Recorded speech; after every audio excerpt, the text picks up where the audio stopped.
Describe the patient's symptoms, Markozotsky. He has a high fever. He would not be in the fever ward otherwise. Stomach pains. Yes?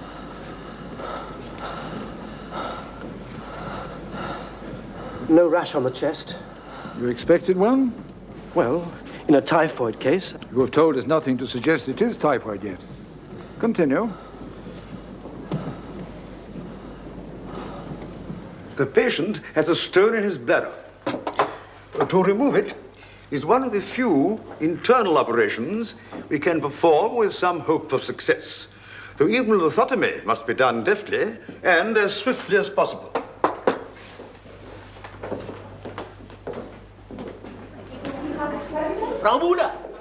In 1846, if one had to find one hospital that represented all that was known about medicine at this time, it would be the great General Hospital at Vienna.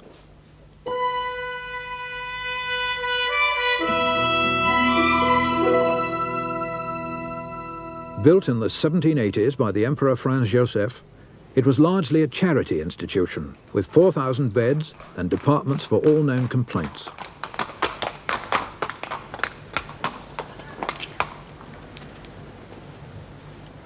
There were a few private patients, particularly maternity cases, who came in to avoid a scandal. The maternity, or lying-in hospital as it was called, was the largest in Europe. But most patients in these wards were poor, and in return for free treatment were used as teaching material. For here was the greatest medical school in the world, a school which pioneered the idea of teaching both at the bedside and in the dissecting room. Students came from all over the world to study under doctors who rightly believed that where they led, the rest of the world followed. In the next case, cholera, the body heat is much greater. By cooling the patient, we hope to counteract the progress of the fever. So ice is put to melt in the mouth in order to lower the temperature of the internal organs. At the same time, by wrapping the limbs in wet blankets, the exterior of the body can be similarly cooled. The treatment of disease as a collection of symptoms, as expounded by Professor von Hildenbrandt, was based on principles that hadn't changed much since the ancient Greeks. Not surprisingly, half the patients died. In the operating theatres, as many as 9 out of 10 would die, sometimes from shock, since there were no anesthetics, more often from septicemia, since no one knew anything about infection. But changes were coming. Although to most surgeons a blood-stained coat was no more significant than a grease-stained overall is to a mechanic, and although they saw no connection at all between the blood poisoning that killed their patients and the fact that instruments were only cursorily washed, if at all, some radical new thinking was taking place.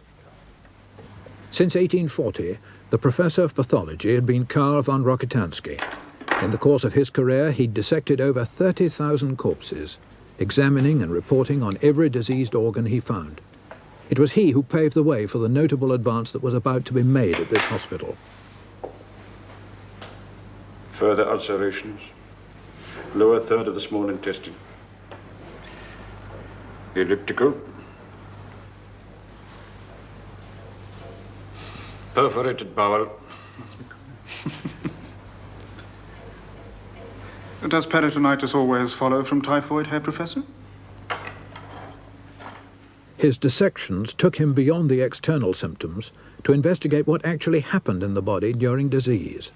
It was a basic but fundamentally new approach, and its implications were carried into the wards by one of his disciples, Professor Skoda. Air, temperance, and water are the best pills. Medicine is immaterial. It can surely do some good, sir. Only if applied to halting the anatomical changes the disease is bringing about in the body. I see, sir. You are from England? Yes, Herr Professor. Ralph. Ah, Mr. Ralph.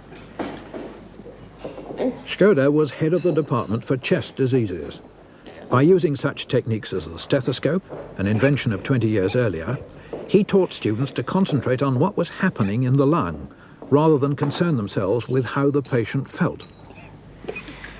This patient has pleurisy, shortness of breath, dry cough, pains in the chest, lethargy. Professor von Hildenbrand has doubtless told you how to try to treat these symptoms, but a collection of symptoms does not constitute a disease. They are merely the effects of it. We have got to get to the disease itself.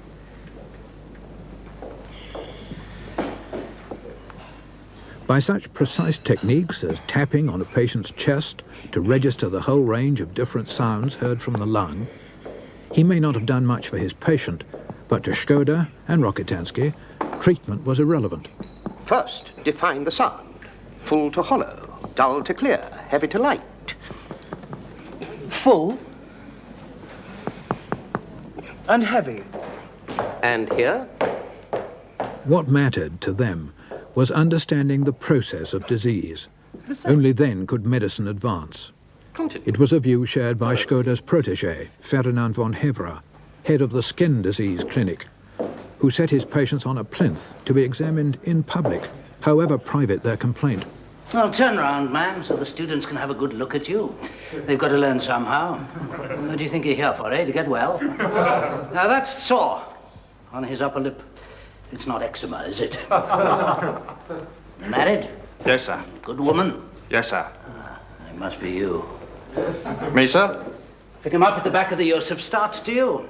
It's more exciting than anything you get from your wife, right? No, me, sir. Oh, come on. If you've not been sleeping with the whores at the back of the Josefstadt, who have you been sleeping with, eh? You've got syphilis, man. If you didn't get it from your wife, who did you get it from? Oh, never mind. In the primary stage at the moment. Right, let's get your britches down and see if you've got it on the other region, too.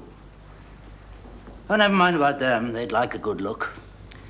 Would serve as a timely lesson to them, too. And you. Come on, then, hurry up. But Hebra, Skoda and Rokitansky lacked the opportunity in their departments to show where their new approach to medicine could lead. This opportunity presented itself in the maternity or lying-in wards. Among the women here, the dread was not of birth itself, but of childbed fever or puerperal fever that followed it. Its progress was always the same. A woman would have successfully given birth, would even be nursing her child, when inflammation would spread over the whole abdomen. To reduce this, leeches would be applied.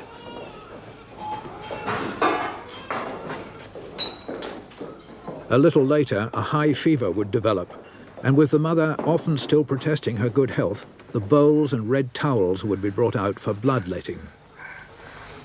Finally, there was the last resort, to the leather belts for restraining the delirious.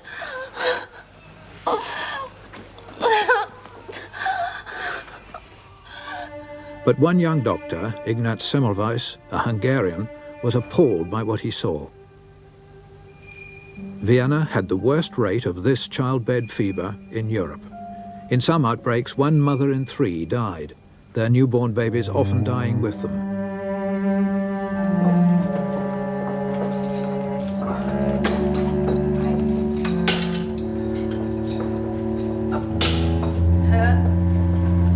Lift! Right on, Sir Johnny. Right on. Good. Baby.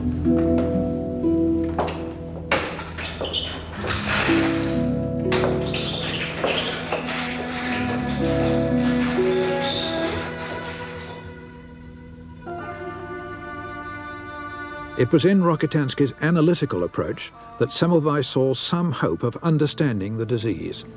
And so at 5 o'clock every morning, he'd come to the morgue to dissect the bodies of his former patients. At this time, Semmelweis, the son of a Budapest shopkeeper, was 28 years old. In spite of the suspicion with which Hungarians were regarded in Vienna, he had obtained the post of first assistant in the lying-in hospital. So far, his dissections had revealed a great deal about the processes of puerperal fever, but had brought him no nearer to discovering its cause.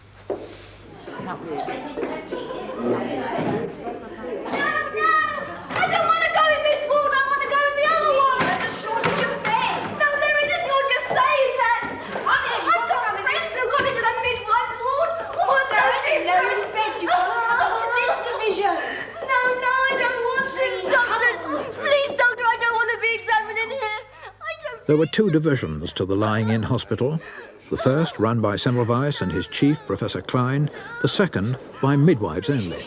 Dr. Semmelweis? Yes, Herr Director.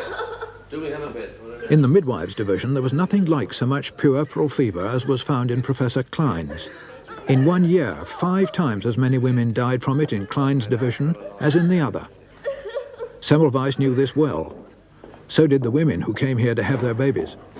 Some trouble, Doctor. She doesn't want to be admitted to our division, sir. She's lucky to be in hospital at all. Now, Dr. Semmelweis, any new fever cases this morning? 3 in here, sir. 2 in the next ward and 1 in each of the others. The miasma is peculiarly active at the moment. Puerperal or childbed fever is dependent on 2 factors. Externally, the miasma, which hangs in the air over lying in hospitals like ours. Or internally, the failure of the uterus to give a proper lochial or milky discharge, always very low in puerperal fever cases. Or more likely, an accumulation of milk in the body instead of being discharged through the breast or the uterus, thus leading to milk peritonitis. Any questions? Yes, Herr Professor. That doesn't explain this patient, sir. I beg your pardon, Doctor. This woman, sir. She was not pregnant. And she has the fever? Started last night. Is not this the patient with the tumor? Which I removed from the neck of the womb yesterday without difficulty. Puerperal fever? We had a similar case when I was a student. She died in a few days. She was not pregnant either. It's not the only disease we can't explain. But why so much stronger in my division than in the other? 15% last month against only 4% in the midwives' clinic. And there's no difference between the 2 divisions? No. Well, except that we have students. Or perhaps the women are more gentle. How do you mean? More gentler than the students when they examine. Perhaps the midwives... Oh, no, Ferdinand. If the passage of a baby causes no injury, it's hardly likely that inserting a finger into the vaginal tract, however clumsy, could cause death. But the students do examine more often, don't they? Oh, no more than the student midwives. No. Seeing a midwife thinks shame could explain it. Shame? Women in childbirth being examined by men. However much modesty is outraged by that, I cannot believe that it would lead to such a breakdown in health that disease can flourish. Neither can I. There's clearly something to do with the first division. The death rate has been 4 times higher with us for the last 6 years. How do you know that? I've been collecting the figures. No? Scotus example. Ah. And what's Klein got to say? That the miasma in the air is particularly active at the moment. Though why it should be 4 times more active in one part of the hospital than the other, I can't imagine. What's that? Sounds like a woman in labor. Another street birth.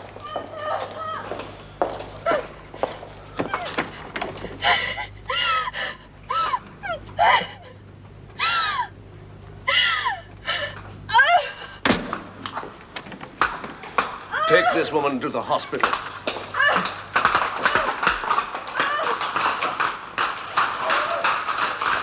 A drive round the square till it's as good as born. The hospital less than 50 yards away.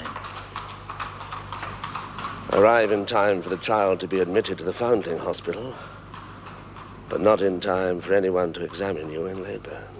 Even if she can't hang on till after midnight, the longer she delays, the less time she'll spend with my doctors and students. That's what she's thinking. I must get home.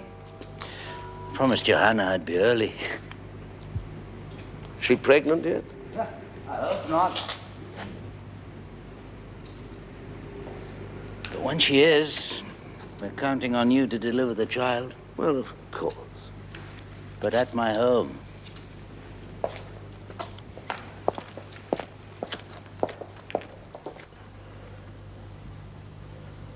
From the start, Semmelweis began to compare the differences between the 2 divisions.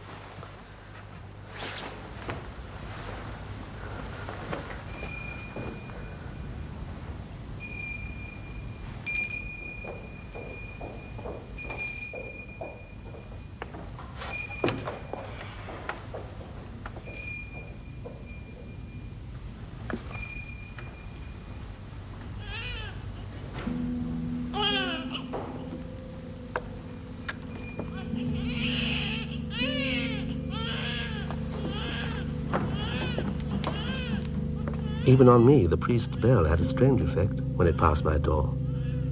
Yet I could not see how fear, a state of mind, could bring about such anatomical changes as those to be seen in puerperal fever. But I did know that in the midwives' division, the priests did not have to pass through their wards to reach the dying. So the women don't see it, or have that bell to put the fear of death into their hearts before they even have their babies. And do you think that's why they don't get the fever so much? I very much doubt it. But from now on, I want everything conducted in our division exactly as it is with the midwives. The priest has agreed to take a roundabout route to reach the furthest of our wards round there, unattended, so there will be no bell. And henceforth, I want all of our women delivered in the lateral, not the dorsal position. On this side? Why? Because that is invariably how it is done in the midwives' division.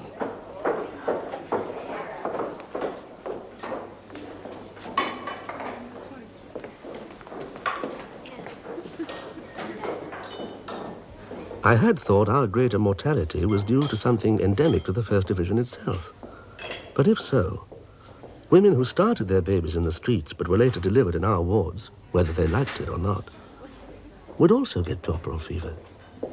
They hardly ever did. Don't you touch me. Now, look, I didn't lie squashed up in a cab last night to have a whole lot of doctors going over me now. I shouldn't be in this ward anyway. Why, it was gone midnight when I got here. Why aren't I in with the midwives? Monday, isn't it? They were full up. Yeah. It's only in here they're empty beds. And they've carried the corpses away. You don't need to worry about it. You won't become one.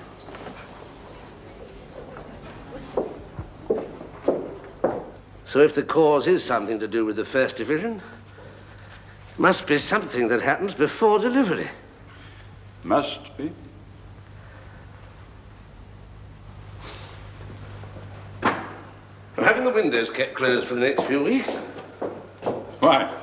In the midwives' division, the windows open onto a passage. It's only in our division they open directly onto the outside air. So if there is anything in this peculiarly active miasma that Klein believes in... It's a crisis of the blood, as in so many diseases. Puerperal fever is unique. Is it? It's always assumed to be. Well, how can it be unique?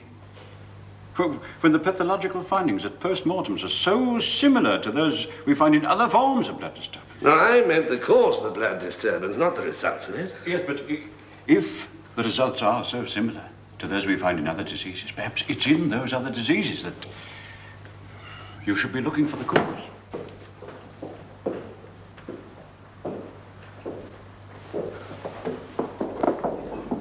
Soup again? I can't go another day with only soup. That's all they get on the second day in the other division. And Dr. Semmelweis insists the diets are to be the same. Well, what do I have tomorrow? Soup. With bread and jam. Cheer up. On the seventh day, it's roast veal. She was delivered on her back, against my firm instructions. If I may say so, Dr. Semmelweis, none of your instructions have made any difference to the fever cases yet. Perhaps because they're not being obeyed. Is there anything else, Doctor? Yes. On every woman's bed, I want to see not only her ward number, but also the number of the bed she occupied in the delivery room. And if fever develops, I want the time it started as well. Yes, Doctor. You see, I'm beginning to notice that the fevers develop in exactly the same order as the women are examined in labour. I've never doubted it's the students' fault myself. Some of these foreign ones we have. Well, if it is, then we must prove it. We can only do that by eliminating all the other factors first.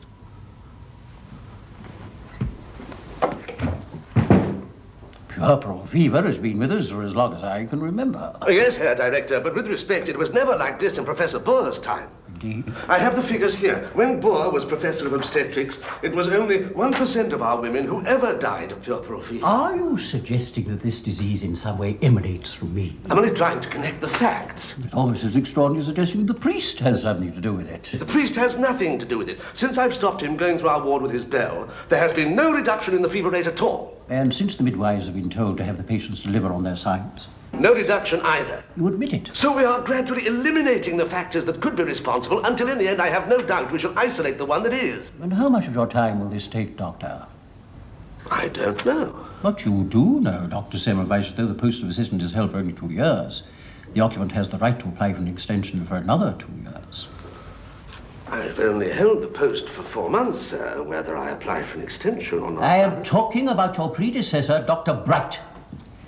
He has submitted an application to continue until July 1848. But I was appointed. I was told quite definitely that the post was mine. The post will be yours again then. There's nothing in Bright's contract to entitle him to continue for another 2 years. And nothing in his contract either to say that this application should be accepted. I shall expect you to give him all possible cooperation and loyalty, Dr. Semmelweis. A summary dismissal. A confirmation for Semmelweis of just how precarious his position as a Hungarian was. But Bright soon left, and Semmelweis was reinstated. Meanwhile, news of the puerperal fever mortalities had reached the Emperor, and a government commission was appointed to investigate. Klein, determined to maintain his entrenched position in the medical politics of Vienna, did not let them meet the one man who could have thrown some light on their inquiries. Instead, he hinted it was probably the foreign students who were responsible. Klein never trusted foreigners. So the foreign students were banned from the wards, and oddly enough, the fever rate did go down.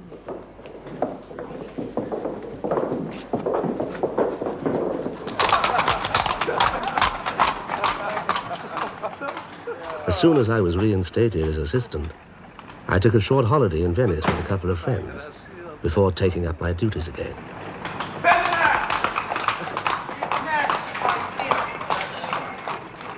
On my return, I was shocked to hear that Professor Kolechka had died, the man I held in the highest esteem.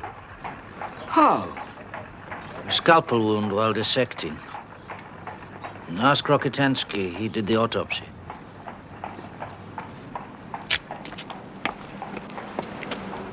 Little more than a pinprick. You didn't even notice it. I'm surprised Kolechka could be so clumsy. It wasn't his scalpel. It was a student who was working in the same corpse. Be careful. Could happen to you. To any of us? It takes only the tiniest puncture for some minute particle of putrid organic matter from the cadaver to enter the bloodstream and... Swollen finger, pain in the arm, fever. Yeah, read my protocol. Pyemia? Yes, and pleuritis. Peritonitis. Abscess in the left eye. Come in. Phlebitis? Meningitis? Yeah, classic case of cadaveric infection. And exactly the same pathological findings as in puerperal fever. Yes, because that's a disorder of the blood as well. But no one uses a scalpel in the lying-in hospital. They're not surgical cases. That's a superficial point. The nature of the wound doesn't matter. But why cadaveric material should upset the balance of the blood? Now, Breck. Cut to expose the infected area. But how could cadaveric material enter the bloodstream of a pregnant? It rushed into my mind with irresistible clarity that if the disease from which Kolechka died was the same as that which proved fatal to so many women after childbirth, then the cause could be identical. Did the women I see dying have cadaveric material carried into their circulation too? It's very putrid, sir. That's not unusual, Breck. Carry on. To that question, I could only answer yes.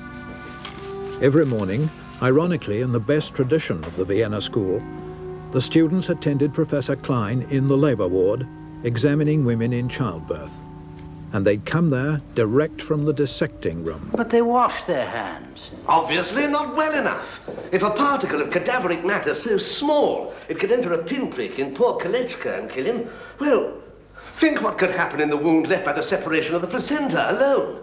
No wonder they have less puerperal fever in the midwives' division. They don't dissect in the dead house. And it explains why women with prolonged labour may be examined by students 2 or 3 times invariably get the disease, while those with short labour generally don't. And also why they go down in rows. In the same order they were examined in the labour ward. But it doesn't explain why women who are not even pregnant can get it. Students don't examine them in labour. But they still examine them. And even if they don't, I do. Which is probably why the fever rate decreased when Dr. Bright temporarily deprived me of my post. I understood it also decreased when foreign students were barred from the ward. Well, of course, because they tend to be more conscientious than the others and examine more often. Dr. Bright examined women, too. Dr. Bright was not so anxious to discover the cause of this disease that he got up early every morning to dissect. His patients lived because he never went near the dead house.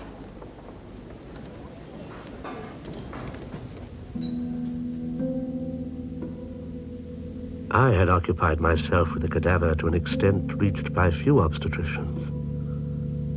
God alone knows the number of women I assigned prematurely to their graves.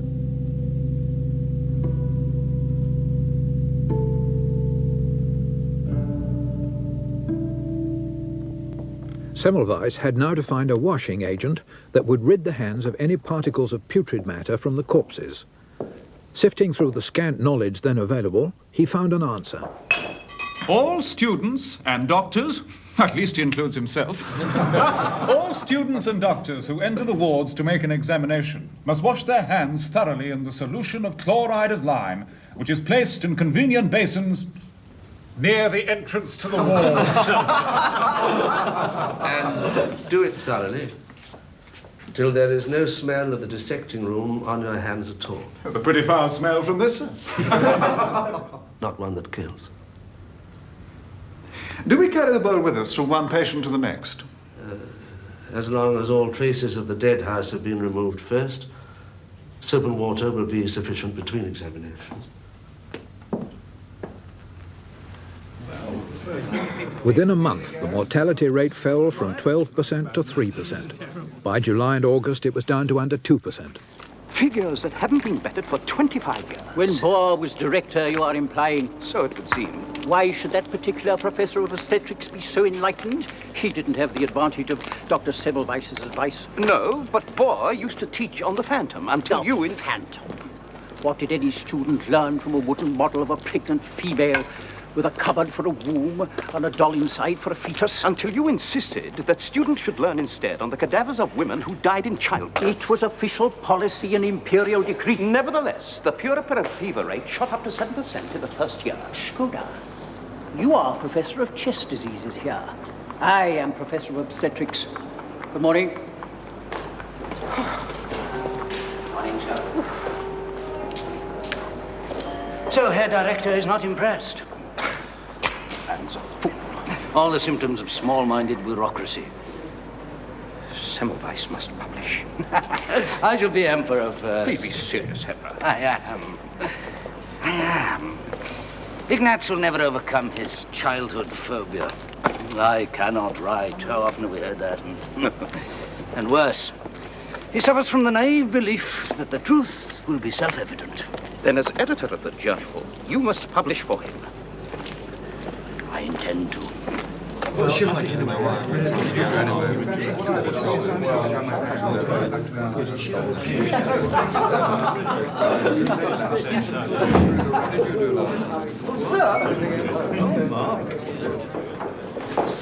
we had a meeting.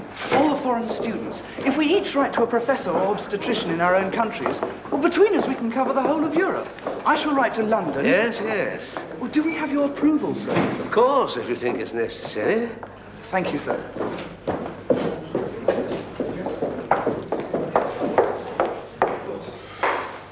Late again, Greg.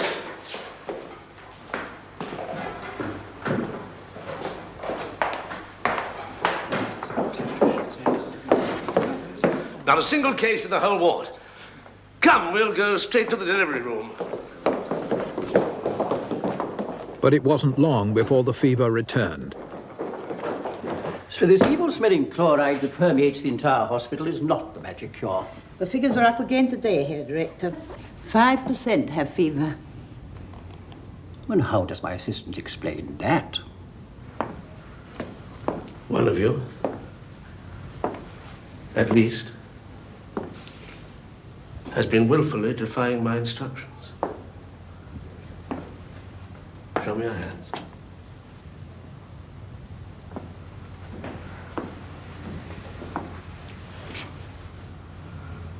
I can smell it from here.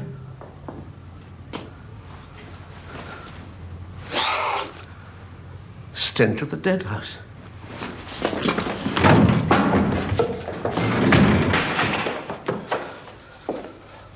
When her man arrives, you will tell him she died because you would rather have the smell of death on your fingers than the odor of chlorine. You're doing. Bleed her, then send for the priest. Tell her man why she died. 5% again this month. Because one brainless, callous, irresponsible student thinks he knows better than I do. I give to you a murderer.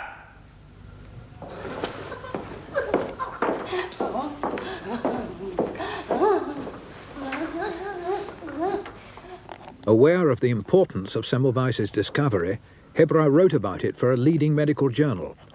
Semmelweis himself said nothing. The facts, he thought, spoke for themselves. Yes?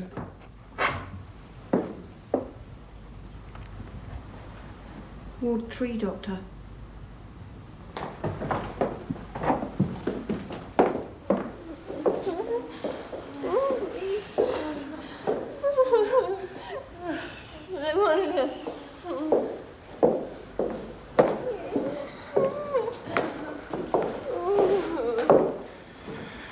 We examined them all in labour yesterday, in turn, beginning with this one. And we all washed thoroughly, as you know, sir.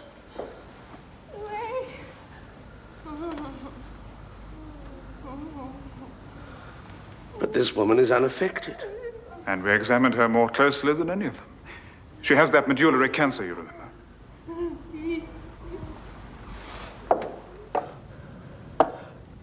9 women in labour. The first has a foul-smelling cancer of the uterus, so I get the students to examine her most carefully. We move on to the others, one by one, examine them all in turn. Tonight, every one of them has childbed fever, except the first. The woman with the cancer. So? It's not just cadaveric particles.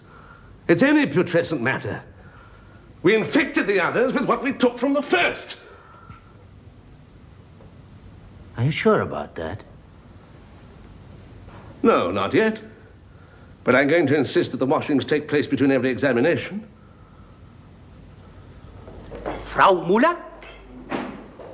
What is going on in this hospital? My authority is being openly defied. I'm sorry, Herr Director, but Dr. Semmelweis... And who is that woman? She has a badly discharged incarious knee joint. Dr. Semmelweis is having her transferred to the General Hospital. Why? Patient next to her has developed childbed fever. So, your innumerable and time-consuming hand washings are a failure. No, Herr Director. This is something new. That woman's knee was not touched by any of us. It can only mean that putrid material can also be carried through the air.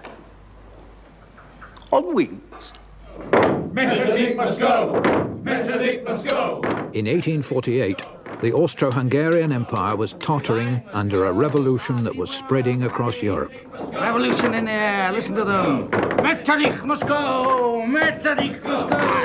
Metternich There are German spies everywhere. Whose side are you on? Say, join the Legion.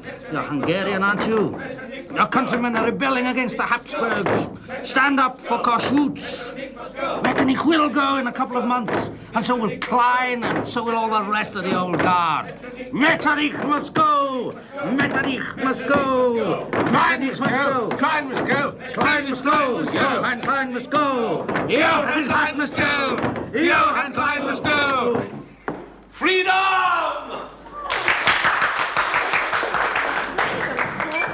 No, I don't mean from Metternich. Not yet. I mean here. For a whole month, Thanks to the simplest of precautions, there has not been a single case of puerperal fever in this division. The first time for a quarter of a century. Dr. Semmelweis? Yes. Herr Director. There are no parade or political affiliations in this hospital. Go and change that uniform at once. With respect, Herr Director. The Academic Legion is still a legal organization in Vienna, and since I'm not on duty, I have every right to wear it. Not in my wards, Doctor. You have 5 minutes, miss, to change, or leave.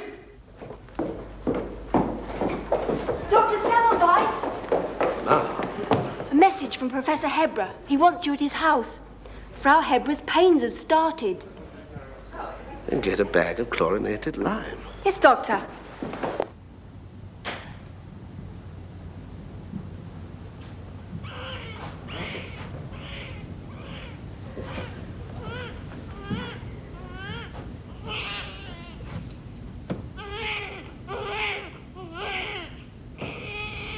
Well? Boy. Perfectly delivered. Ignatz. No! Wash. Oh, up to your elbows. For a while, it seemed that Semmelweis's discovery would be acclaimed. The letters his students had sent off began to bear fruit. From London, Dr. Rouse wrote, In the Assembly of English Physicians, which took place last week, I delivered a lecture in which I announced your discovery. My address was well received, and many of the most learned members declare the arguments convincing. Excellent. Tilanus of Amsterdam, Michaelis of Kiel, everywhere your doctrine is being recognized. Except in Vienna. Von Arnett has heard from Simpson of Edinburgh. Simpson believes it's nothing more than the English theory of contagion. Then he's wrong. And in too many places they keep on saying they have puerperal fever despite the fact that their students don't do any dissecting at all. Well, and how do you answer that? Because it isn't only particles from the dead house that cause it. It's any putrescent organic matter. Surely you don't misunderstand me as well. No, of course not. Everywhere I am misinterpreted. My dear Semmelweis, the Board of Studies is meeting tomorrow, and I intend to ask them for a commission to construct a statistical table correlating puerperal fever mortality with the extent to which students and assistants occupy themselves with dissection. You'll get nowhere as long as Klein is Professor of Obstetrics. Klein? A majority vote from the Board of Studies can overrule Klein. And the motion was carried. Everyone voted in favor, with the exception of Rose S. Ryman and myself. So, the real commission, then? Thou will not. This resolution is tantamount to saying I don't know how to run my own department. It's a slander, sir, as Ryman said at the meeting. It's up to me to decide if Semmelweis's theory deserves further investigation. I shall protest to the Ministry of Education. The faculty resolution will be quashed. I believe that Dr. Haller is quite impressed with young Semmelweis's discovery. Then Haller's either a fool or he's so scared the revolution will succeed he wants to keep in with the insurgents. For that's what Semmelweis is, make no mistake on that. A Hungarian rebel. There is Skoda on his side, another foreigner. Everything that matters is under fire. Society, the empire, even medicine. We have to stand firm. It's our patriotic duty.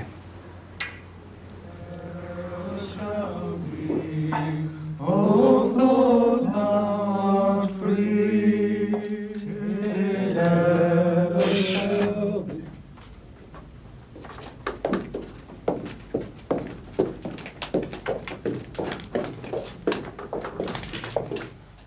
The revolution had failed. The old guard were more firmly entrenched than ever. Klein refused to renew Semmelweis's contract and appointed a Dr. Braun in his place. Semmelweis applied for a teaching post and waited in vain for a reply. And still he refused to speak about his work himself. Then lend me all your notes and let me address the Academy of Sciences for you. They're already prepared to provide you with funds. I don't need funds. I only need access to hospital records. And Klein has now barred me from those. It can't all be proved by statistics. Experiments on animals. That's what's needed now. What do we learn from animals we don't know already? Accept the Academy offer. You need money to live on anyway. Experiment on animals.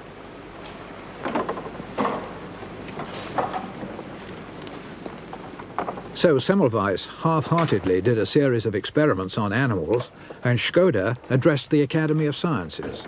But not only did Schroeder fail to mention that it wasn't just particles from dead bodies that caused the disease, he also launched a bitter attack on his old colleagues at the University of Prague. Who tell me they have undertaken these preventative measures with no appreciable result. All I can say to that is that they must have conducted these chlorine washings with reprehensible carelessness. Prague was outraged. Unwittingly, Schroeder had made enemies for Semmelweis in another European capital. Elsewhere, his theory had now also been dismissed, largely because they'd nothing else to go on but Schroeder's narrow interpretation of it. Semmelweis had pointed the way at last to a true understanding of disease, but so many things had conspired to obscure the real value of his results. Above all, his own obstinate adherence to the idea that the truth will out.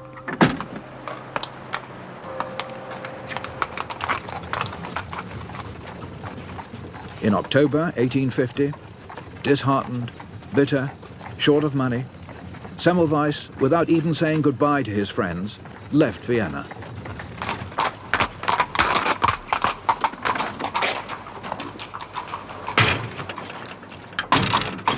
He returned to Budapest, his native city, where he ran into Markosowski again, former student at Vienna, now a prosperous GP. Semmelweis soon realized that even in his own city, his doctrine was misunderstood. Yes, but our students at the university clinic, they dissect. But don't attend women in childbirth at the hospital, and yet there's plenty of puerperal fever there. It's not just dead bodies, Ludwig.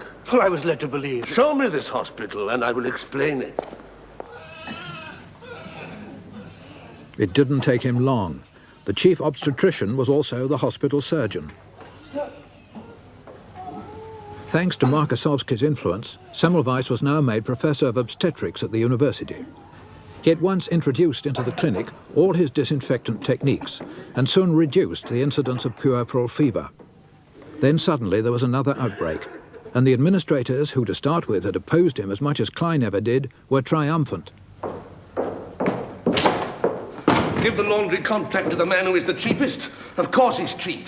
Most of it comes back in the same foul condition it went out in. Smell it. Your clean linen. That's the cause of our latest outbreak.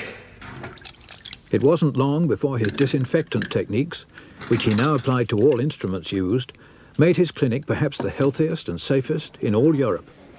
But still no one knew about it.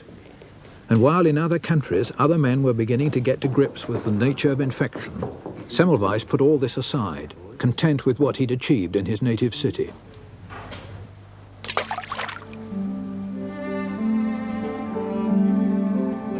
At 38, relaxing a little at last, he took up swimming and horse riding. He met a girl of 18 called Mary Weidenhofer.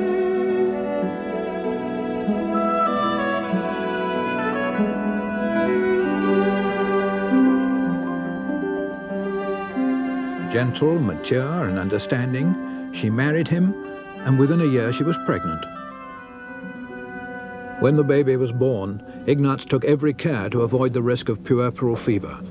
But within 48 hours, the baby died from hydrocephalus, water on the brain.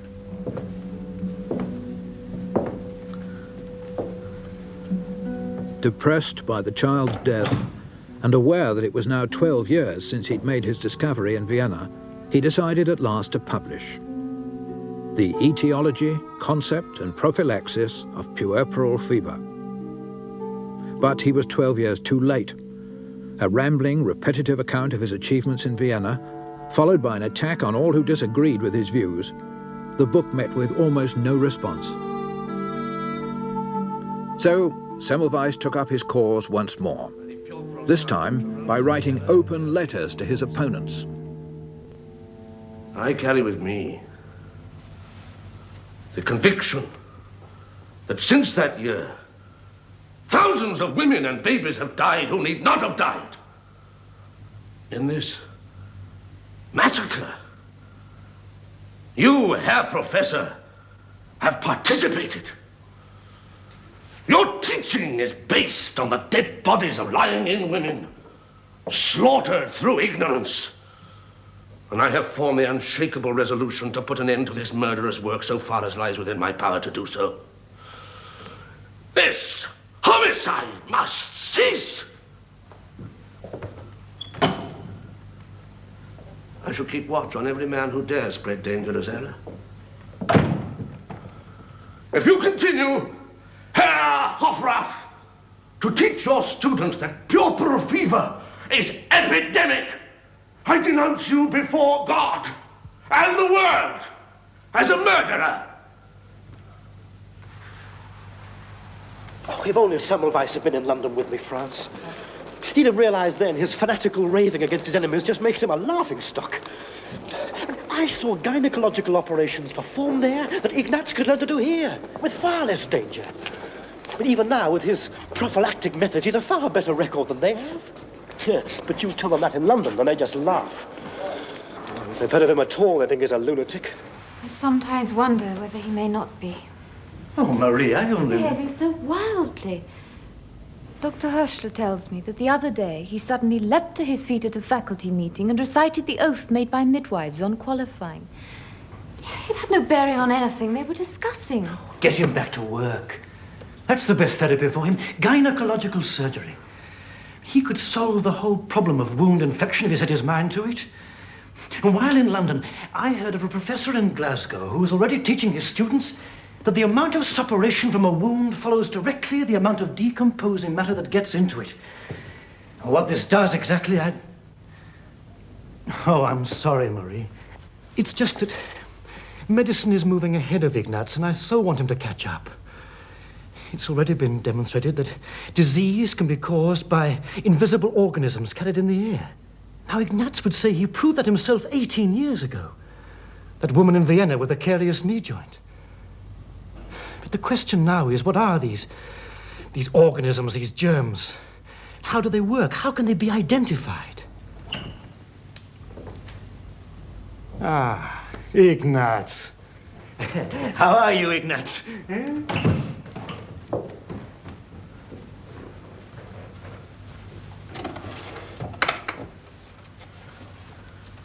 Yes, Ludwig. I wanted to see you. Well, I should hope so, too, after a year away in London. This article you wrote in Orvot-C Hetelop. But that was years ago, after your book was published. Something yet to be discovered? You too. You too find my doctrine not yet fully established. Ignatz, be reasonable. Ignatz, you're not yourself. Man, I thought my friend.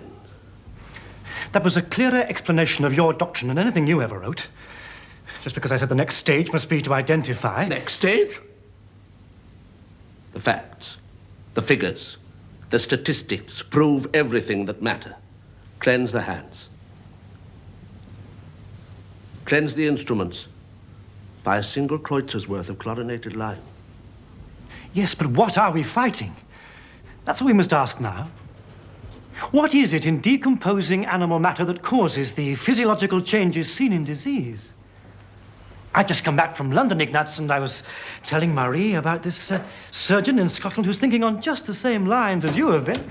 Leave my house. Ignatz. I said, leave my house. Get out. I'll not have my enemies inside my own house. There are enough inside as it is. I'm surrounded. Scazzi, Brown, Scansoni, you, traitors, murderers.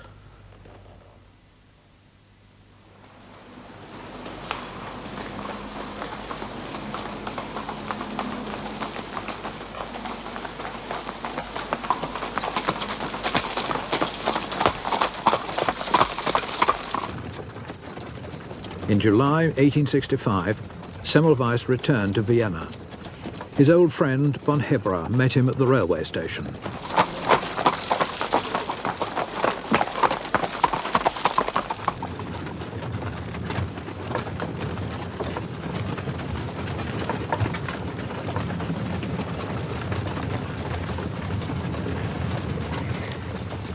They had told Semmelweis they were to stay as guests of the Hebras, but this was not the true purpose of the journey.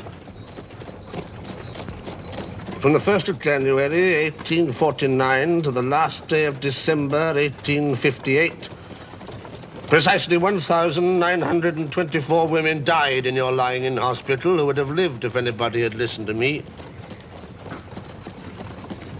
Did you know that?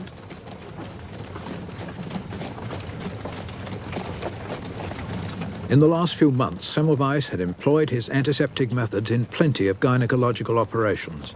But Markosowski's hopes that he would make a new name for himself in obstetrical surgery had faded. Semmelweis's behavior had become so outrageous, it was obvious to everyone his mind was unhinged. There was only one course of action. He must be committed for treatment. If professors of obstetrics do not soon comply with my doctrine, I will address myself to the helpless public. You, father of a family, do you know what it is to summon a doctor to your wife? It is to expose her and your unborn child to the danger of death. When I, with my present convictions, look back upon the past, I can only dispel the sadness which falls on me by gazing into that happy future when, within the lying-in hospitals and also outside them, only cases of self-infection will occur. The conviction that such a time must inevitably arise will cheer my dying hour.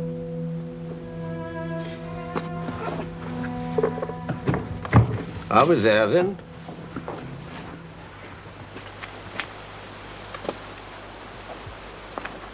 Is this where you live now, then? In the country? No, it's just another hospital. I think you'd be interested to see it. Would you like to? Do we have time? Oh, yes, there's plenty of time. Dr. Rydell, an old friend of mine. He'd be most interested to meet you. Show you around. I'd like to. But there's Mari and the child. Oh, Mari won't mind waiting. You'll wait, won't you, Mari? Come along.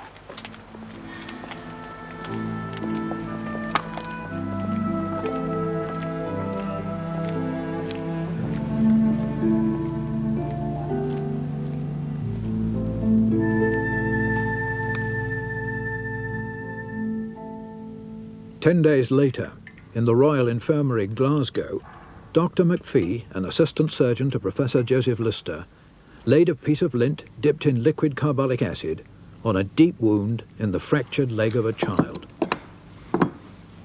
It was the first specific attempt to prevent the blood poisoning that normally followed such operations.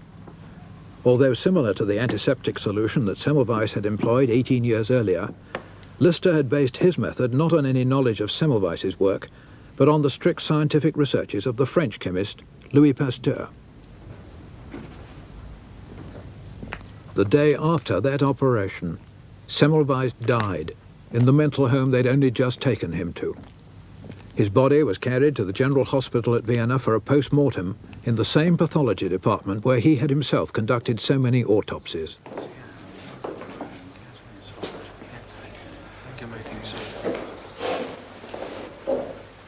Rokitansky was to learn that his friend had died from blood poisoning. It seemed to have spread from a small wound on the middle finger of his right hand, an accident almost identical to the one that had led to his discovery 18 years earlier. 4 days later, in Glasgow, Joseph Lister removed the lint from his patient's leg and found no pus or any signs of blood poisoning. The principle of antisepsis was being proved scientifically, and it was just this scientific proof, which men like Pasteur could provide and Semmelweis had never seen the point of, that the world now needed if man was to get the better of disease.